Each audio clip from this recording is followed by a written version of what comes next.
KW Continente presenta los análisis y comentarios del ingeniero José Isabel Blandón y Fernando Correa. Muy buenos días, Panamá. Hoy es lunes 3 de mayo y es el Día Mundial de la Libertad de Expresión. Un día, en que iniciamos este proceso de vacunación, como acaban de escuchar, segunda dosis en el circuito 8.1. Esta semana va a ir, durante la semana, inicia la vacunación en el interior del país, más específicamente en Chiriquí. $100 millones promete poner a circular el fondo del CIACAP. ¿Cómo va a ser este procedimiento? En un día en el que, ¿qué ocurrió en El Salvador? ¿Por qué la preocupación de los Estados Unidos de esa acumulación de poder del presidente Bukele? Esto en un fin de semana en el que el presidente Iván Duque retira su proyecto de reforma tributaria en Colombia. ¿Qué hay en la India? Devastación, mercado negro, falta de oxígeno y crematorios desbordados. Es la situación en el subcontinente asiático. Eso, 1, 3, 6 y 2 decenas sugeridas. Recuerden que hoy es el Día Mundial de la Libertad de Expresión y el día donde se jugará el sorteo de la lotería debido al feriado del pasado sábado 1 de mayo. Don José. Buenos días, Fernando. Buenos días. Buenos días a toda nuestra audiencia que nos sigue en Radio KW Continente y en televisión Next TV, Canal 21. Como hoy es el Día de la Libertad de Expresión, voy a permitirme leerles el editorial que ayer publicó La Estrella de Panamá bajo la responsabilidad de Gerardo Berroa, periodista, que dice así, y es importante lo que dice el periodista, que hago mía sus palabras. Les leo: periodismo decente, dice Berroa. En estos tiempos de redes ha surgido una pléyada de personas sobre pretexto de periodismo, publican informaciones cargadas de opinión con un claro sesgo de lo que pretenden acentuar y una predisposición manifiesta de infligir un daño. Es el tipo de comunicación que se conoce como sicariato de la información.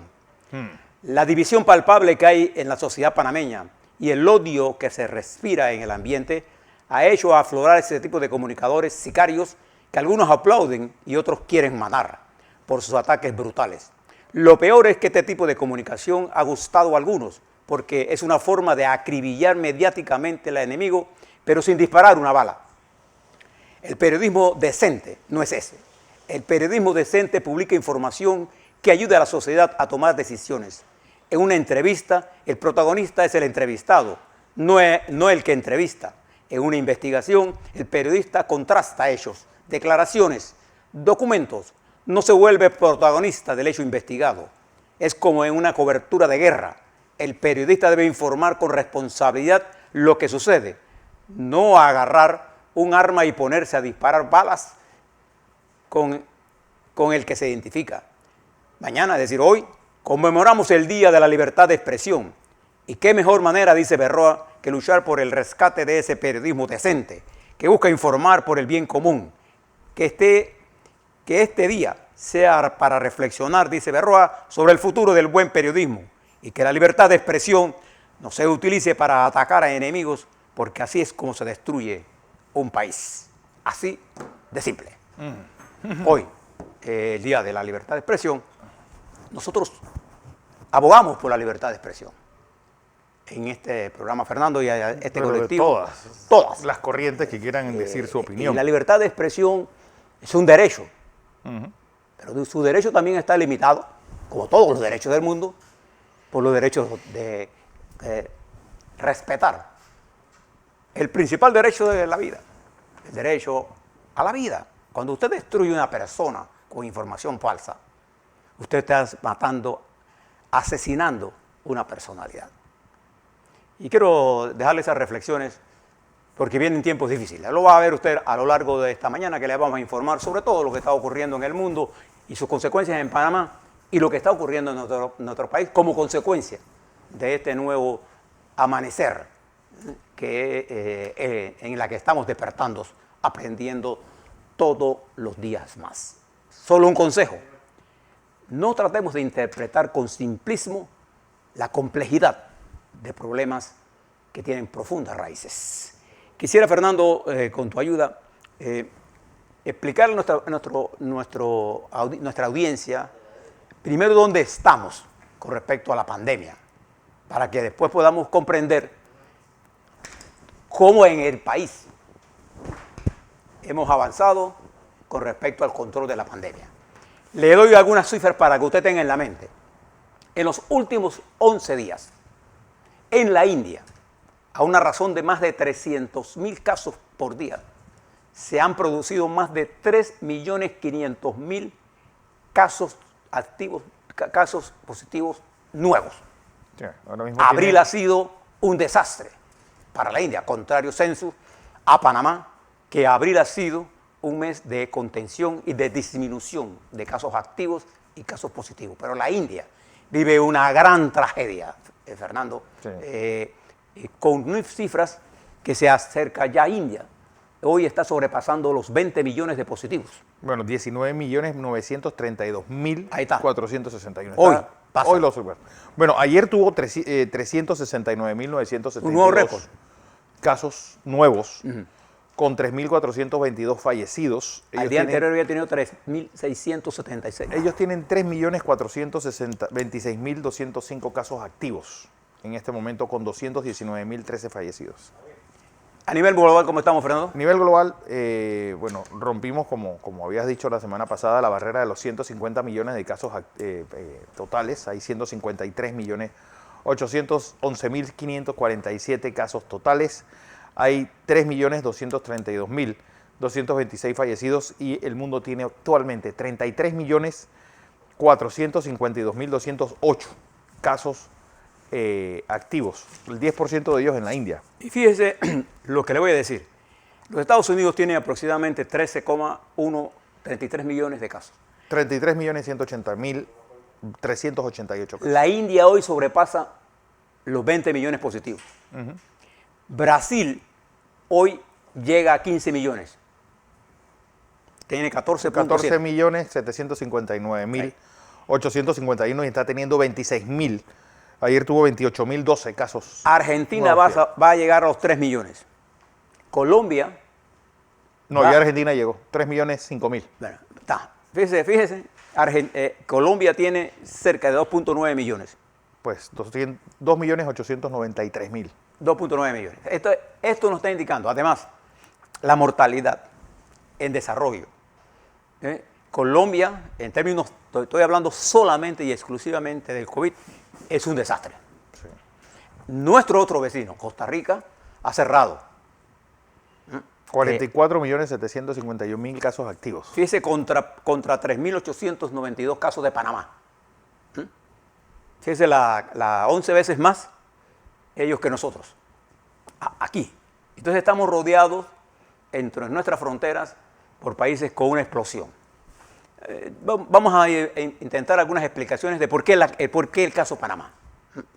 Pero quiero que tengan las cifras en la mente. Nuestro país rodeado, Brasil, Argentina, con serios problemas, Chile, Uruguay. que con un poquito mejor, Uruguay, que fue, digamos, siempre la comparación de ellos lo hicieron bien durante el primero o no hicieron nada y no se dieron cuenta que el virus estaba ahí.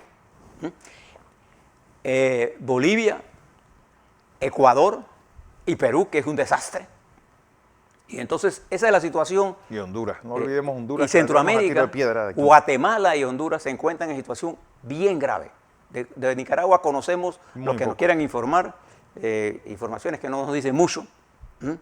Y El Salvador sigue con sus problemas. Estoy hablando exclusivamente de COVID. Porque, por ejemplo, en COVID, José, Honduras hoy debe llegar a 130.000 casos activos.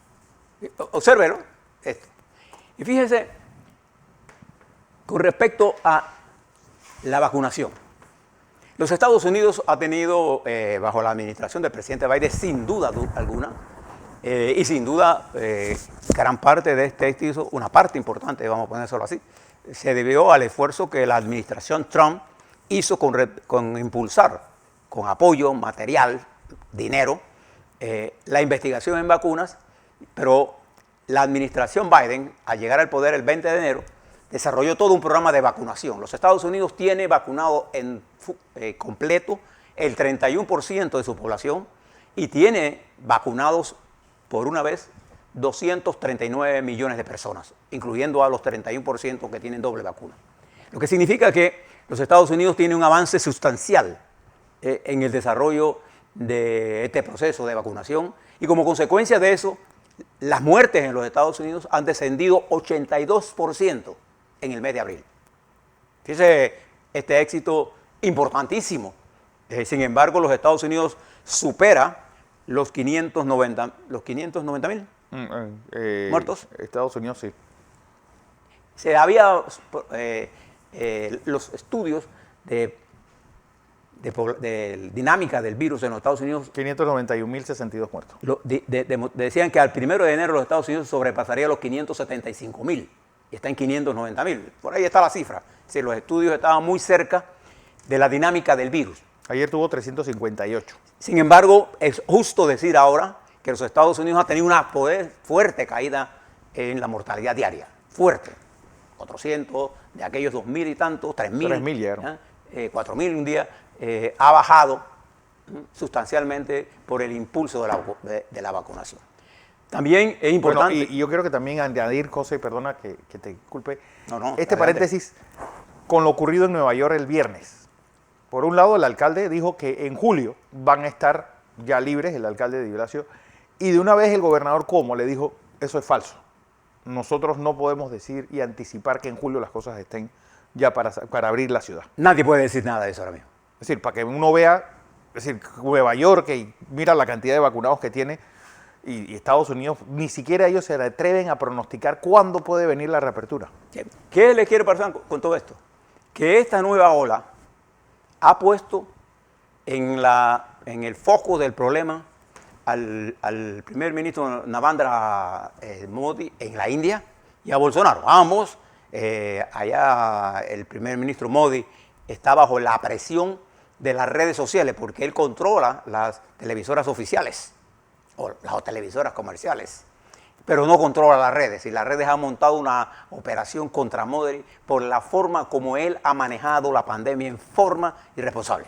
Igual que a Emmanuel Macron, no olvidemos, 5.177.038 casos activos en Francia. Y la pandemia también se está devorando el legado de la señora Merkel. Acuérdense que en septiembre habrá elecciones en ese país para escoger el nuevo parlamento, que a su vez escoge al canciller o la canciller. En este caso, la señora Merkel ya anunció que no importa cuál sea el resultado, ella no va a correr. De manera que sí, el mundo post-Merkel es una cosa por investigar en los próximos meses. Pero dentro de este proceso de vacunación, miren lo que está ocurriendo ahora geopolíticamente. En nuestro continente, 10 países están utilizando las vacunas chinas. Y dice la palabra, el plural, las vacunas chinas, no es la vacuna china. China tiene 3 vacunas, una que produce la casa CanSino, otra que produce la casa farmacéutica Sinopharm y otra que produce la casa farmacéutica Sinovac, que produce la Coronavac, que es la más conocida, la que más se está usando en este país, pero también CanSino produce la coincidencia y Sinopharm produce la Velocerp, que son 3 vacunas, son 3 diferentes vacunas. Está la vacuna rusa, que fue rechazada por el ente regulador de Brasil en medio de la crisis que hay en Brasil. China está en 10 países con estas 3 vacunas que están haciendo un esfuerzo. Esta vacuna en particular, la Coronavac, que fue estudiada en profundidad por Chile, tiene una eficiencia de reducir la mortalidad, fíjese la cifra que le voy a dar, en 85%, y reducir los casos de severidad por la enfermedad en 89%. Esas son cifras oficiales del gobierno de Chile. Chile tiene uno de los institutos de investigación estadísticos más importantes de nuestra región. En términos generales, nuestro país también avanza en la vacunación. Sí. Entonces, la vacunación se constituye un elemento importante en la lucha contra el COVID. No es el único. Aquí muchos doctores panameños han planteado esto y coincidimos con ellos. La vacunación es un arma importante en esta lucha. No es un arma para decir, ya estoy vacunado, aquí nos vamos a colgar los guantes.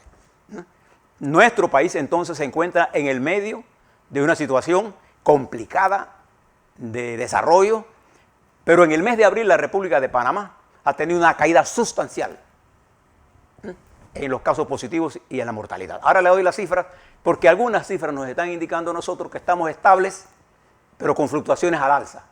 Ya el 8.10% de la población estaba vacunada con las 2 vacunas. Sí, pero además tenemos nosotros aproximadamente, es el número exacto, tenemos 365,000 personas que han sido detectadas positivas y que de una u otra forma tienen un determinado nivel de inmunidad. Usted puede asumir que 3 veces eso o 4 veces más de eso han sido infectados. Nosotros lo hemos detectado normalmente. Esto es una estimación de los cálculos que se han hecho los epidemiólogos del mundo, no nosotros aquí, los del mundo, de que por cada infectado que usted detecta, pueden haber 3 o 4 que usted no detecta. Entonces usted puede asumir que si tengo yo 365,000, yo puedo decir que tengo entre el 35 y 40% probablemente de la población panameña que de una u otra forma tiene ciertos niveles de antígenos contra este virus. Es una cosa que lo debe tener usted en la mente, que tiene una explicación de lo que está ocurriendo en nuestro país. Podría ser eso. Pero en el medio de todo esto, Fernando y estimados televidentes, en nuestro continente y en el mundo en general, se está produciendo una polarización en desarrollo. Y le decía que no tratemos de explicarnos con simplismo. Problemas complejos. Fíjese, le voy a mencionar los 2 últimos eventos en orden de cronología, las decisiones que tomó el presidente de El Salvador, Bukele. Y recuerde quién es este muchacho. Este es un hombre relativamente joven que viene de las filas del partido FMLN, que fue expulsado. Sí. Expulsado. Pero con un discurso atractivo. Es un enamorador con su discurso. Llega al poder y hace unas semanas, cuando se dan las elecciones, logra una mayoría de 64, una mayoría calificada, mayoría absoluta. Y ayer tomando posición, perdón, ya no, el primero, tomando posición, ¿sabe lo que hizo? Dio instrucciones para que la Asamblea, en la sesión inaugural, destituyera a los 5 miembros de la Sala Constitucional que se habían opuesto a varias políticas de él y que lo condenaron cuando llegó, ¿se acuerda?, con la policía a la Asamblea en un acto de rebelión y de violación a la Constitución. El presidente llegó con la Fuerza Armada, ¿se acuerdan? Y destituye al fiscal. Rompe y nombra 5 personas ahí mismo. Cuando usted estudia el expediente de estos 5, y entre ellos una mujer, usted se da cuenta que todos de una u otra forma o están vinculados a él o están vinculados con acciones de dudosa reputación y sin ninguna consulta con nadie, ni con nada. Él decide, esta es la Corte Constitucional y este es mi fiscal. Ahí por ahí uno ha pensado una renuncia. ¿Y esto qué planteó inmediatamente? Por primera vez, la Secretaría General de la OEA emite un comunicado llamando a la alerta. Pero más importante, el secretario de Estado de los Estados Unidos, la Secretaría de Estado de los Estados Unidos, anuncia que representantes del gobierno de Biden le han expresado al señor Bukele su descontento con lo que está pasando. Y el mundo ha reaccionado negativamente a lo que ha hecho Bukele. Algunos piensan que él, con su 87 o 90% de popularidad, está haciendo lo que el pueblo quiere. Lo que está ocurriendo en El Salvador no es una transformación social y económica. Es una concentración del poder político en manos de alguien con la audacia suficiente para cometer todos los errores que pueda cometer cualquier autócrata. Ha roto la institucionalidad. Y no hay que ser muy inteligente para saber que ese modelo va a fracasar. Primero porque los niveles de dependencia de El Salvador de las remesas internacionales, particularmente de los Estados Unidos, son serias. y senadores y representantes de los Estados Unidos lo están condenando. La posibilidad de aislarse va a ser grande. Esa es una crisis. La otra crisis en desarrollo está aquí al lado de nosotros, en Colombia. El presidente Duque, que había enviado una reforma, y las protestas que siguen hoy, las protestas no van a parar. No. El presidente Duque manda una reforma para intentar colectar 6.300 millones de dólares, lo voy a dar en dólares, anuales. Y el 73% de esa recolección sería impuestos recargados sobre la clase media y los asalariados. O sea, el peso de la reforma iba sobre el pueblo y sobre la clase media. Esa es la verdad. Y no era, como él decía, una situación de recuperación, de solidaridad. No.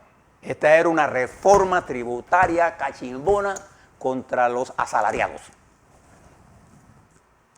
Y eso desató una ola de protestas.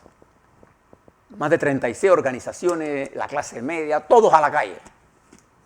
Hubo muertos, todavía no sabemos. El gobierno habla de 3, 4, las organizaciones de derechos humanos hablan de 20, 30. De 20. Cualquier cantidad de muertos, heridos. Intentó Saqueo. en algunos municipios establecer casi prácticamente el Estado militar. La alcaldesa de Bogotá se lo negó, los de Cali también se lo negó. Y ayer tuvo que echar para atrás.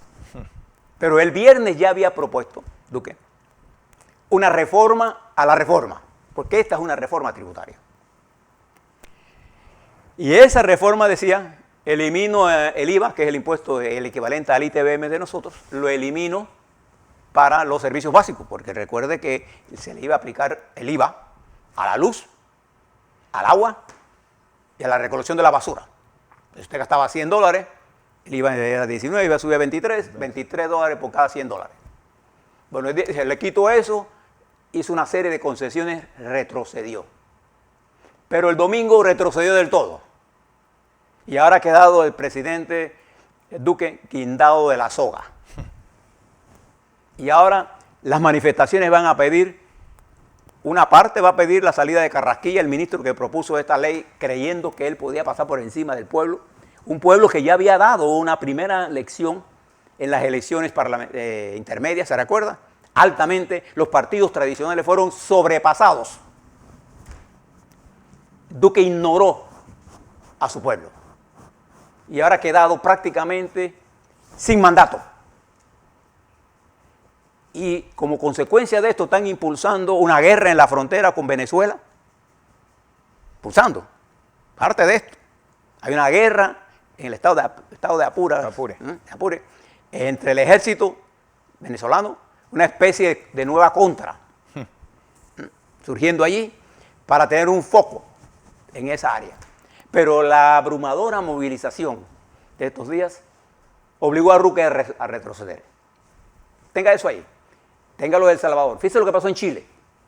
En Chile el presidente Duque, con un alto nivel de sensatez, este es un presidente de derecha, igual que Duque, pero este es un presidente, el caso Piñera, de mucha formación, de mucho éxito, de mucha capacidad, graduado en una de las grandes universidades de los Estados Unidos. En Harvard. En Harvard. Un hombre bien preparado. Fue derrotado y prácticamente está con un índice de gestión de casi menos 50, con un índice de aceptación de 17%, 18%. Prácticamente no manda. Y toda esta gente en la calle, desde el 19 al 20, ha establecido una especie de anarquía global. Te deje eso ahí y fíjese lo que pasó en Bolivia. Los golpistas que se llevaron a Evo Morales pensaron que con eso ellos ya se quedaban en el poder. Recuerde que Bolivia tiene 62% de la población indígena. Y en las elecciones que tuvieron que hacer, la derecha fue derrotada contundentemente por el MAS, con el 55% del voto. Una derrota fuerte, pero en las elecciones locales recuperaron un poco los sectores golpistas del 19, del 20. Y ahora En Bolivia, el MAS es la fuerza hegemónica de ese país.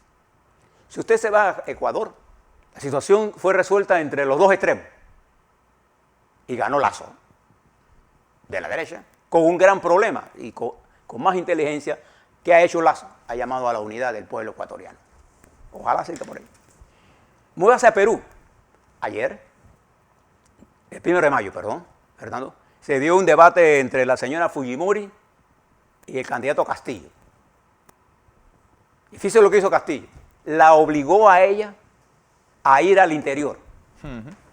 ¿Y por qué ellos querían hacer la reunión interior? Porque ella, para poder moverse de Lima a donde fue la reunión, tenía que pedir permiso judicial. Y una de las cosas que dijo Castillo, yo no tuve que pedir permiso, yo solamente tuve que pedir una solicitud de salarial para pedir permiso por el trabajo. No tuve que ir a pedir permiso judicial, porque la señora Fujimori, para moverse a donde estaba la reunión, tuvo que pedir permiso y llegó 11 horas, era 11, llegó tarde y fue una entrevista, un debate de lo que son los debates presidenciales. Poca sustancia, pero mucha forma. Y la señora Fujimori comete el error en su intervención de hablar de su padre. El 52%, de acuerdo a todos los estudios, Fernando, en Perú, es anti-Fujimori. Ella le está hablando a los que están convencidos, al 25 o 30% de su electorado. Ella tiene que hablarle a los independientes. Claro. Mientras Castillo le estaba hablando a los independientes. La prensa en general tiene una campaña que va por un lado y el pueblo peruano va por otro lado. Ahora junte todo esto. No se trata solamente de entender la dinámica como una especie de frustración o de corrupción. Se trata de que en la nueva coyuntura, en estos tiempos de los grandes virajes de la historia, se está produciendo, producto de la acumulación de fuerzas y de la acumulación de concentración de la riqueza, una ruptura estructural con el viejo orden. Entonces usted encuentra mucha gente diciendo, es que ya el modelo está agotado. Esto lo escucha en Panamá. Cuando usted habla que el modelo económico panameño está agotado, ¿en realidad qué quiere decir? Que hay otro modelo. En realidad nosotros no tenemos ni un otro modelo económico. Nosotros vamos a tener que seguir siendo un país con grandes aportes a la logística. Vamos a tener que seguir manteniendo el sistema bancario, el turismo, la logística, las zonas libres. Tenemos que hacer un esfuerzo pero cambiar el modelo agotado. Lo que hay que hacer algunos ajustes importantes al modelo. Pero usted comienza a escuchar clichés. Es que la gente está cansada. No, la gente está ahora mismo entre unos partidos que no tienen una lectura correcta del sentir del electorado y un electorado que va por su cuenta. Sí. Hoy en El Salvador todo pareciera que Bukele es lo máximo. Bueno, Chávez ganó 2 elecciones con 75%, 65% de Venezuela. O sea, esta falta de entender el problema, además de eso, en medio de una lucha global, los Estados Unidos, en el discurso de Biden, declaró que ellos van a mantener la hegemonía en el Atlántico y en el Pacífico. Haga una lectura sencilla. Para mantener la hegemonía de estos dos océanos, ¿qué necesitan los Estados Unidos? Controlar el canal de Panamá. Panamá, no nosotros. La ruta. ¿Y qué quieren ellos? Modernizar esa ruta. Sí, vamos. Entonces, todas estas cosas, únala a los problemas en Inglaterra, las expectativas que deja la salida de la señora Merkel, las elecciones en España mañana. En la que todo parece indicar con un 80% de probabilidad que el Partido Popular junto con Vox tendría la mayoría. Hay un porcentaje de 1 a 6 que podría ser una mayoría de la izquierda, pero está muy lejana. Sí. Es mucho más seguro que haya eso. Todos estos cambios que usted está mirando son producto de una compleja situación. Entonces, ¿qué tenemos que hacer? Una lectura correcta de lo que está ocurriendo en Panamá. Y fíjese que el fenómeno más importante. En medio de la pandemia, nosotros somos como una lucecita de esperanza. pero todavía no hemos prendido el foco de la esperanza para poder tener unitariamente un concepto de por dónde empujar el país. A la vuelta, vamos a hablar de eso, no con simplismo, sino con la complejidad que requieren los problemas difíciles. Así es.